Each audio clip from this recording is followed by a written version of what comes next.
إذا السماء انشقت وأذنت لربها وحقت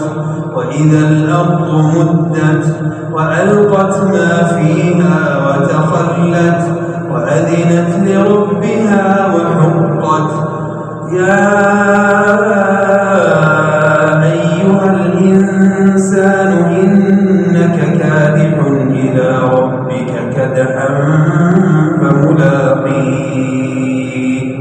فأما من أوتي كتابه بيمينه فسوف يحاسب حسابا يسيرا وينقلب إلى أهله مسرورا وأما من أوتي كتابه وراء ظهره فسوف يدعو ثبورا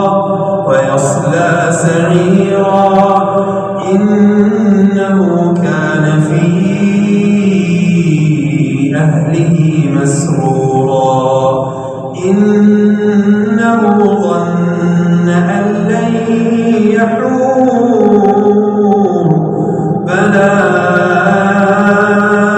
إن ربه كان به بصيرا فلا أقسم بالشفق والليل وما وسق والقمر إذا اتسق لتركبن طبقا عن طبق فما لهم لا يؤمنون وإذا قرئ عليهم القرآن لا يسجدون بل الذين كفروا يكذبون والله أعلم بما يوعون فبشرهم بعذاب أليم